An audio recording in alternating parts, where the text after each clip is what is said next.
Howdy folks, welcome to the channel, Rockin' the Country. I'm Don, I react to non-pop country music, and I'm here in New Jersey, born and bred in New Jersey. I lived here my whole life except for about 2.5 years when I lived in Florida taking care of my mother till she passed.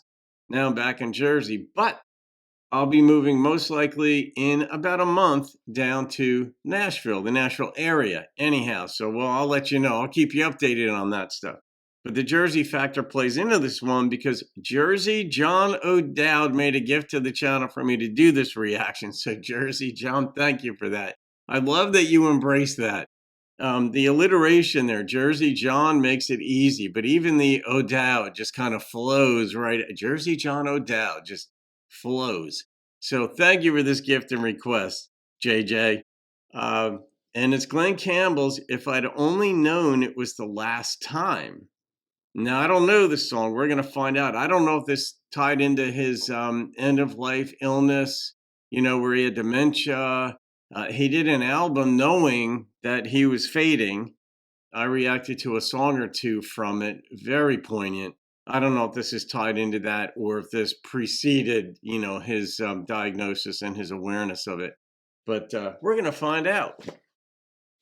And I'm wearing my New Jersey hat right there. I want to get one that's like bigger New Jersey so you could see it more prominently. But I am wearing this in your honor, John. So you know that much because I've done it before. All right, guys, here we go.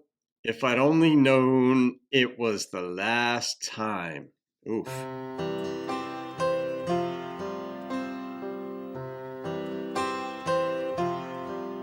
I would have said all the things that needed to be said and savored each moment like good wine.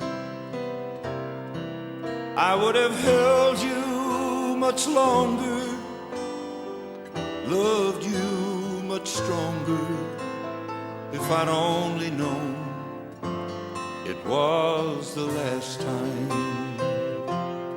I don't think this is about his illness. It's about a breakup. I would have stayed up all night just to watch you in your sleep and softly have touched your lips with mine. I would have made it so tender, sweet to remember if I'd only known it was the last time. It was the last time, and to think I didn't know, I would have held on tighter and never let you go.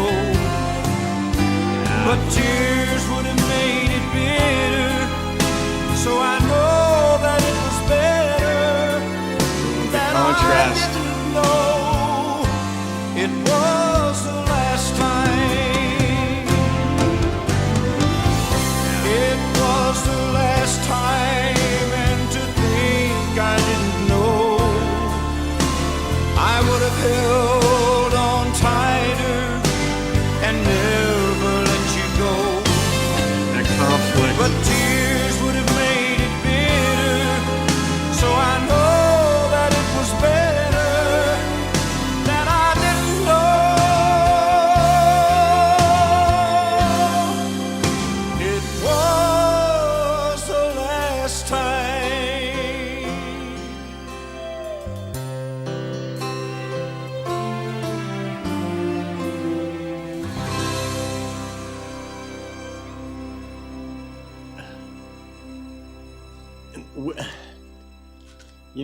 The thing about life is we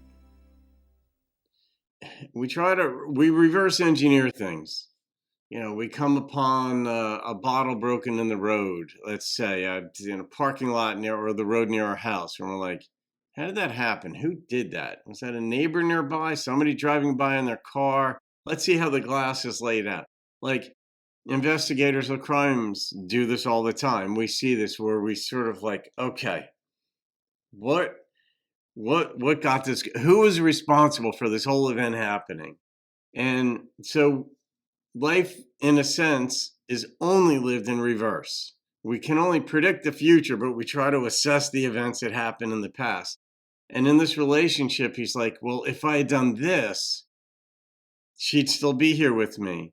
But then that the relationship is for the most part over when you're so conflicted, where he's like, if I'd only held her tighter, it would have been like this. But if I'd held her tighter, I'd be hurting more because it'd be bittersweet because I'd be crying. And then he's like, well, what do I do? And when you can't reverse engineer anything, or you don't come up with a rock solid idea, you kind of know. One, it points to a minimum of two things. You're not going to fix it because you can't. And two, the dynamic of life is so rich that you can try to pinpoint one or two things that would have made it different. Like, he would have kissed her lips more. Okay, fair enough. That says, all right, well, if he had done that more, it meant he would have been paying more attention to her. He would have been showing her more affection that she craved. I mean, we all want affection for the most part. Some folks don't. Some folks, and I don't understand that because I'm affectionate. I'm affectionate. I like receiving it. I like giving it. That's just a deeper part, a beautiful part of life. But if he was paying more attention to her, then the kiss is emblematic. It obviously feels good, the physical part of it, but it meant he would have just been a little bit more attentive to her instead of him just say rolling over and falling asleep and saying, well, I need sleep. And maybe he does. It's very difficult. We all need sleep, but maybe he has a very demanding job and he's exhausted at the end of his workday and all that stuff. And who knows what part she played in this whole thing. Relationships are tough, but he's reverse engineering it, trying to look for the reason why it didn't work. And he's pinpointing a couple of things. Like, if I knew it was the last time, I'd have held you tighter. That doesn't mean it was going to work. That might not have been the problem. Maybe he let himself go, whatever. Maybe there were things about him that just became unappealing, or the relationship was unappealing. There's no guarantee that if you'd done anything differently that it would have worked out. um, some people get into a relationship because they think it's the thing to do. Maybe from a young age, their parents have been saying, when you get married, this and that. And then so in your brain, you're thinking, yeah, that's the natural course of life. You get married, you have kids, you do this and that. Then you get into the relationship and you're like, I don't like this at all. Some people do that with their professions. They go to law school, get into law, and they're like, I don't like defending grease balls.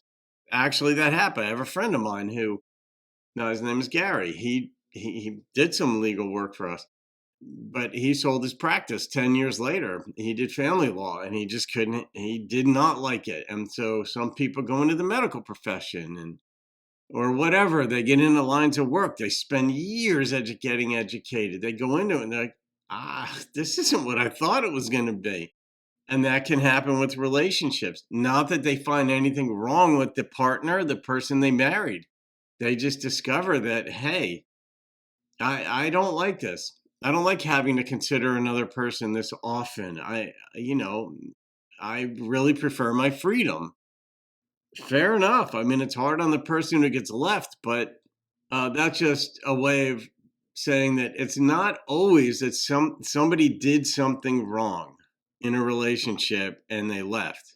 We don't know what happened here. He's just saying, if I done this, it might have turned out differently, really.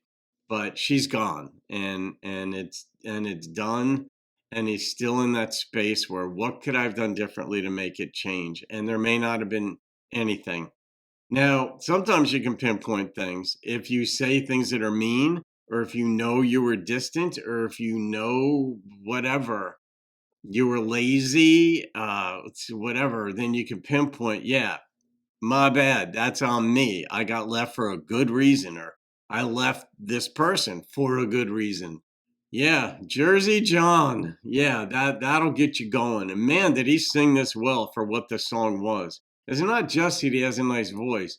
Artists, when they get songs, they're all like, all right. And they work with the producer and even the band. Like, how am I going to do this? Am I going to carry this note long? Am I going to go shorter? Am I going to be a little bit, higher pitch, lower pitch? How are we going to run this? What instrumentation is going to be there? What do I have to do to match the instrumentation or to come on top of it or whatever? And he really This was very appropriate the way he sang this for this song. Not only does he have a beautiful voice, but some artists will showcase their voice way more than is necessary in a song. So it becomes just about their voice and not the song or the artistry and the overall experience. This one, he nailed it. I'll rate this one. And the number that popped into my head, JJ, was a 9.2. It was beautiful. And so real. A lot of people can relate to this. So, all right, guys. Woo! Have a wonderful day. I'll see you on another video. Shooting from New Jersey. Have a great day. Keep rocking the country. I would have stayed up all night just to watch you in your sleep and softly have touched your lips